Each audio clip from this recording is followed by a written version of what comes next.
Most gamblers talk about going all in. They say it like folks who swear they're finally going to eat clean right after this weekend. Ashley Revell wasn't one to just talk about it. He sold everything he owned. His clothes, his car, his apartment, basically ran the world's most aggressive garage sale with absolutely no refunds. Hell, he even sold the rights to his own name just to squeeze out a few extra dollars. When it was done, he walked into the Plaza Hotel and Casino in Las Vegas with a camera crew rolling and $135,300 in crisp bills, and absolutely no backup plan. One spin of the roulette wheel, red or nothing.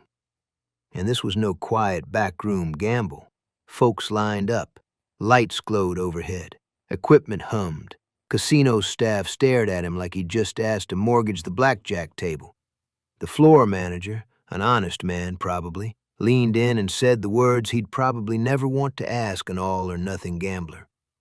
"Are you absolutely sure you want to do this with your entire life savings?"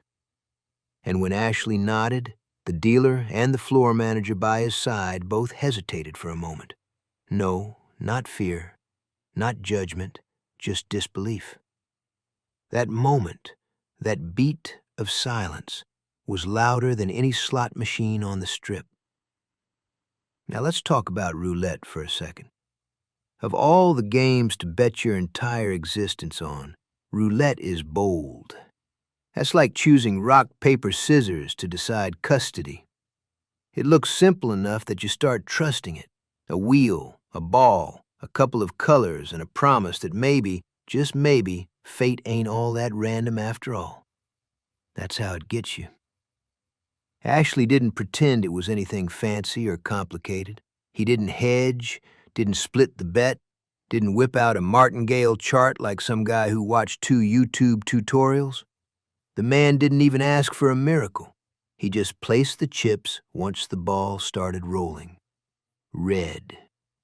The crowd leaned in. The wheel started to spin.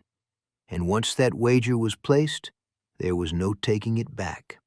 No probability charts to ease his nervousness, no lucky charms, just physics, probability, and whatever mood the universe woke up in that morning. And the universe ain't known for its hospitable customer service. The ball bounced, ticked along the rim, like it couldn't decide whether to be cruel or generous. And then, that sound, that slow, clicking whisper as it danced across the numbers. Every gambler knows that sound. That's when your brain starts bargaining with a god you only call when the plane hits some turbulence. Just this once. Just a tiny break. I'll never bet again. I promise. And then, red 7. In that moment, the whole crowd exhaled.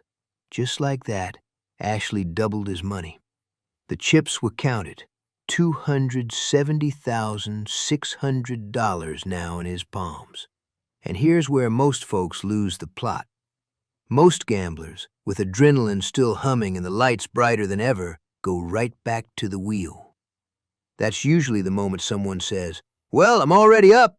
Just one more spin. We're going big tonight." And all of that in casino speak usually means, "I'm about to give this back real slow." But Ashley, he didn't overly celebrate like a man who'd crushed fate. He hugged members of the crowd, composed himself, collected the chips, and walked out the door. No drunken celebration, no try black next. That, walking away right at the high water mark, is the part that makes his story stranger than fiction, and what ultimately made him a true legend of the felt. And if we're being honest, that's where most of us would have folded. Because most gambling stories don't end there. They keep going. They always keep going. Someone wins and then decides to press it just a little, just once more, until they eventually lose on the second, or the third, or the one they didn't need to make. Ashley didn't. He took the money and left the casino. And that's why his story feels strange.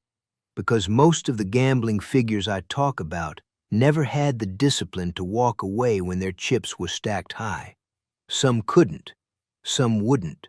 Most thought there was always just one more play. But Ashley, he walked into a casino with his whole life riding on a single colored outcome and lived to tell the tale. Which is funny, because in a building designed to keep you seated, walking out might be the cleanest victory of all.